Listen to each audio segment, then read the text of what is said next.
So students, आज हम class 11th chemistry का चैप्टर नंबर 3 ये कुछ मोस्ट इम्पॉर्टेंट टर्म्स के बारे में डिस्कस करने वाले हैं, जैसे कि इलेक्ट्रोनेगेटिविटी के बारे में, आयनाइजेशन एनर्जी के बारे में। देखो, हमारा जो क्लास 11th का चैप्टर नंबर 3 है उसके बारे में हम मोस्टली बात करते हैं हमारी पीरियोडिक टेबल के बारे में। पीरियोडिक टेबल के बारे में बात करते हैं जहाँ पे हमें कितने ब्लॉक दिखाए गए हैं, S, P, D and F block के बारे में हमें बताया गया है। जहाँ पे डी और एफ ब्लॉक तो हम इसके बारे में डिस्कस करते हैं इन क्लास 12th में डिस्कस करते हैं। और एस और पी नाम के चैप्टर हमारे क्लास 11th में थे बट वो हटा दिए गए हैं। सो डी एंड एफ के बारे में तो हम पढ़ेंगे नेक्स्ट क्लास में 12th में। और रही बात क्लास 11th की, तो इनके बारे में जो नॉर्मली इनका इंट्रोडक्शंस होता है, इनकी डेफिनेशंस वगैरह, इन ब्लॉक्स में क्या क्या होता है, वो सब हम इस चैप्टर के अंदर ही डिस्कस करने वाले हैं। तो देखिए क्या होता है इस चैप्टर में ना, मैं तो आपको दो चीजें याद रखनी पड़ती है, एक ग्रुप और दूसरा होता है पीरियड। ग्रुप के अंदर क्या होता है, जो एलिमेंट्स होते हैं ना वो अप टू डाउन यानी ऊपर से नीचे सफर करते हैं, ठीक है, ऊपर से नीचे। फॉर एग्जांपल अगर मैं एस ब्लॉक की बात करूं तो यहाँ पे एस ब्लॉक होता है और ये कुछ इस तरीके से नीचे की तरफ ट्रेवल करता है, मानते हो इतना। अब बात करते हैं पी ब्लॉक की। तो देखो, पहले तो अगर आप ये पीरियोडिक टेबल का मैं बेसिक टर्म जानना चाहूँ तो बुक के अंदर भी इसका डायग्राम और कैसे होता है कि एस ब्लॉक होता है यहाँ पे और इधर इस साइड होता है हमारा पी ब्लॉक, मिड में होता है डी ब्लॉक, इधर होता है हमारा पी ब्लॉक के बारे में बात करते हैं, इधर हमारा एस ब्लॉक हो गया जहाँ पे दो ग्रुप्स होते हैं, और इधर हम बात करते हैं मिड में डी ब्लॉक की, किसकी, डी ब्लॉक की। और एस पी डी के नीचे हम सिचुएटेड रखते हैं हमारे एफ ब्लॉक को, जो फर्दर 2 टाइप्स में होता है, लेंथेनॉइड, एक्टिनॉइड, जो क्लास 12th में डिस्कस करना है, ठीक है। तो उसके नीचे हम एफ ब्लॉक को रखते हैं, जिससे हमें फिलहाल लेंथ में तो कोई मतलब नहीं है, ठीक है। सो एस में क्या होता है, ग्रुप अप टू डाउन यानी ऊपर से नीचे तक जाते हैं।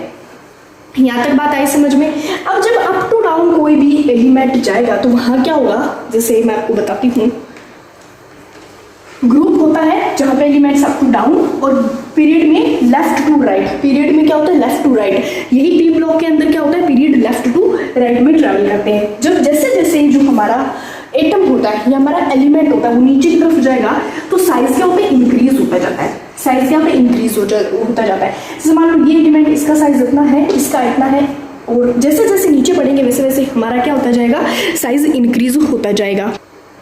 या सो अगर हम बात करें जैसे एस ब्लॉक एलिमेंट्स की, तो कौन कौन से होते हैं वो, lithium, sodium, potassium, rubidium, caesium, francium, ठीक है। कुछ ये एलिमेंट्स होते हैं। तो लिथियम का साइज होता है ना वो सबसे छोटा होता है। लिथियम एटॉमिक नंबर कितना होता है, कितने नंबर पे आता है, हाइड्रोजन, हीलियम, लिथियम 3 नंबर पे आता है। इसका एटॉमिक नंबर होता है 3, इसका होता है 11, इसका होता है 90।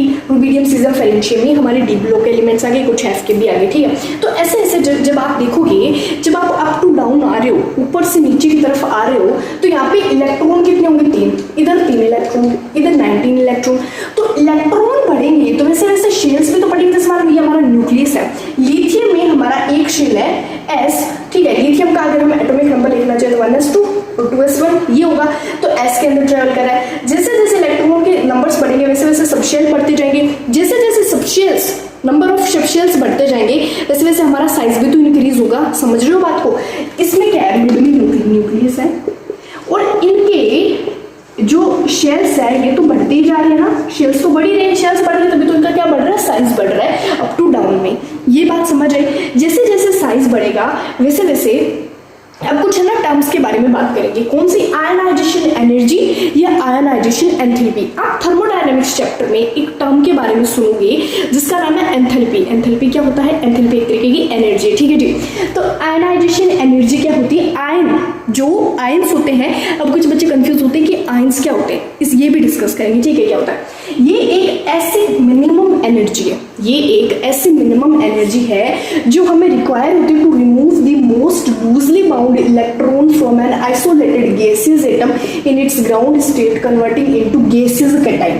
इस बात को ध्यान से सुना, आई नो डेफिनेशन पढ़ के कुछ भी समझ नहीं आने वाला है। ये है ना जो आयनाइजेशन एनर्जी होती है, ये ऐसी मिनिमम एनर्जी होती है जो हमें रिमूव करने के लिए चाहिए होती है। जैसे कि मान लो कि ये हमारा न्यूक्लियस है और जैसे जैसे अब लिथियम है, लिथियम का ये साइज छोटा है, सोडियम का ये हो जाएगा, कुछ ज्यादा ही बड़ा बना दिया, सोडियम का हो जाएगा ये, और पोटेशियम का हो जाएगा कुछ इतना बड़ा। तो अब ये जो न्यूक्लियस है, ये इलेक्ट्रॉन, यहाँ पे इलेक्ट्रॉन रिवॉल्व कर रहे हैं। वीडियो एंड तक देखना, ये चैप्टर का मतलब जो बेसिक टर्म्स है बहुत अच्छे से समझ आने वाली है।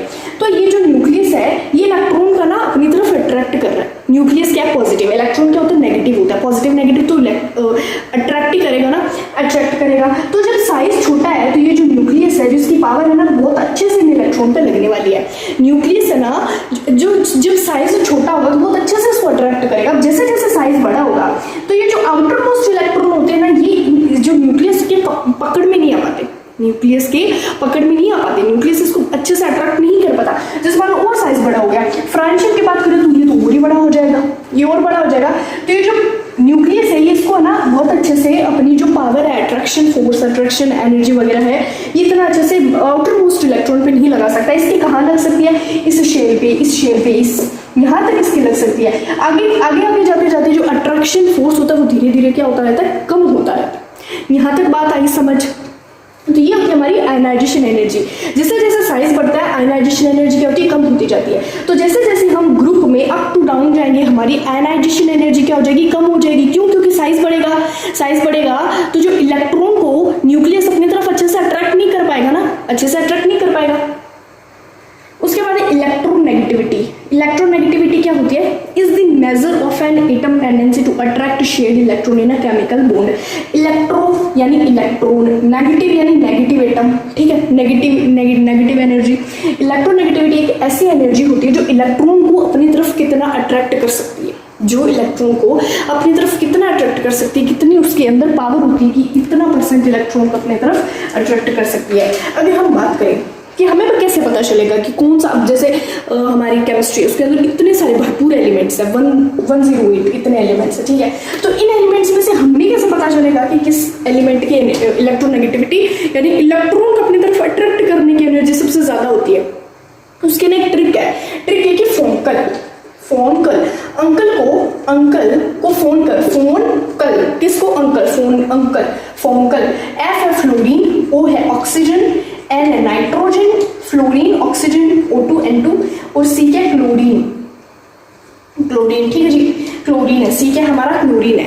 तो सबसे ज्यादा इलेक्ट्रॉन को अट्रैक्ट करने की पावर होगी फ्लोरीन के पास, उसके बाद ऑक्सीजन के पास, उसके बाद नाइट्रोजन के पास, उसके बाद halogen atoms.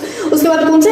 Halogen atoms. Halogen atom कौन कौन से होते हैं? Fluorine, chlorine, bromine, iodine. ये भी बहुत अच्छे से इलेक्ट्रॉन को अपनी तरफ अट्रैक्ट कर सकते हैं। यहाँ तक आई बात समझ? एज स्टॉप समझ आया होगा। तो ये था हमारा कुछ बेसिक टर्म।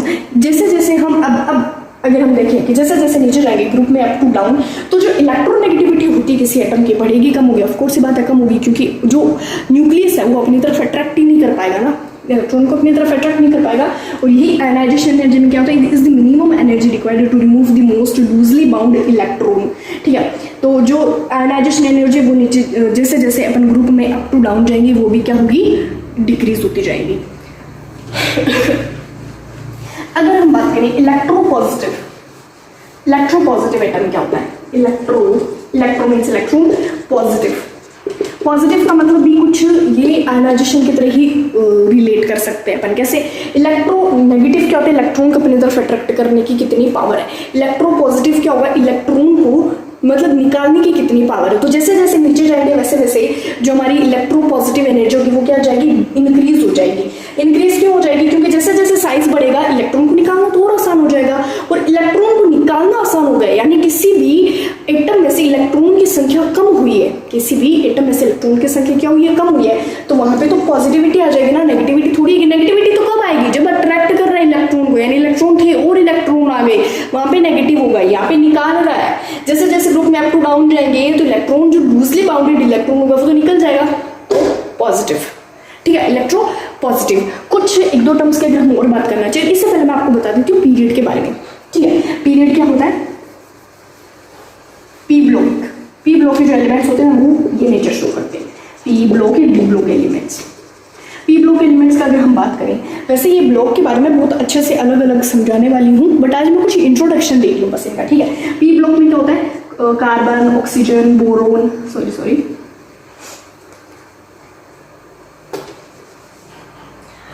अगर हम देखना चाहिए, जैसे हाइड्रोजन इधर था लिथियम बेरिलियम, यहाँ से शुरू होता boron, carbon, nitrogen, oxygen, ferrous, neon. अब मैं एक चीज़ और बताना चाहूँगी, fluorine, chlorine, bromine, iodine. P block के अंदर ये तो हमारा होता है हैलोजन एटम, जिन पे चार्ज होता है -1 वैलेंसी शो करते हैं।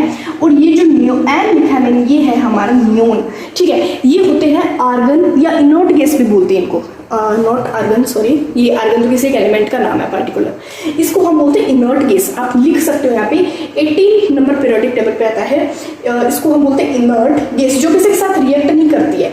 रिएक्ट कैसे, जैसे मान लो कि हमारे एटमॉस्फेयर में कितनी सारी गैसेस होती है, नाइट्रोजन, ऑक्सीजन वगैरह वगैरह, ठीक है, तो आपस में क्या करते हैं, रिएक्ट करके रखते हैं। बट ये जो गैस होती है ना, नियोन, आर्गन वगैरह, ये सब क्रिप्टॉन, जेनन, ये किसी के साथ भी रिएक्ट नहीं करते। जब अपन इलेक्ट्रॉनिक कॉन्फ़िगरेशन लिखेंगे ना, तब इस आर्गन का भी यूज करेंगे। मैं कुछ और आगे एग्जांपल, वैसे मैंने इलेक्ट्रॉनिक कॉन्फ़िगरेशन पे भी पर्टिकुलर वीडियो डाल रखा है, और जब बट मैंने आर्गन का यूज नहीं करना सिखाया था अभी भी।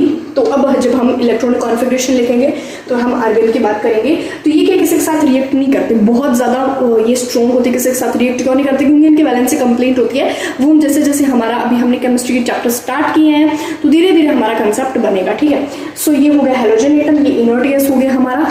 और ये जैसे जैसे जैसे लेफ्ट टू राइट जा रहे हैं, ये लेफ्ट है, ये राइट है, लेफ्ट टू राइट में वहां पे अप टू डाउन में साइज बढ़ रहा था, यहाँ पे साइज डिक्रीज होगा जी। साइज क्या होगा, डिक्रीज, समझ में है, साइज क्या होगा, डिक्रीज। लेफ्ट टू राइट में साइज डिक्रीज होगा, तो जो मैंने अभी टर्म्स बता रही थी मैं, वो सारी उल्टी हो जाएगी, वो सारी उल्टी हो जाएगी। पहले साइज बढ़ रहा था, अब साइज कम हो रहा है। कम क्यों हो रहा है, जैसे बोरोन है, कार्बन है, नाइट्रोजन है, ऑक्सीजन, फेरस, जैसे जैसे जिनका एटॉमिक नंबर भी बढ़ रहा है, यहाँ पे भी एटॉमिक नंबर बढ़ रहा था, यहाँ पे भी एटॉमिक नंबर बढ़ रहा है, तो फिर क्यों, मतलब साइज कम क्यों हो रहा है, बढ़ना चाहिए ना साइज तो। बट ऐसा नहीं होता, साइज कम होता है। साइज कम क्यों होता है, क्योंकि इनका जो शील्डिंग इफेक्ट होता है ना, वो बहुत कम लगता है।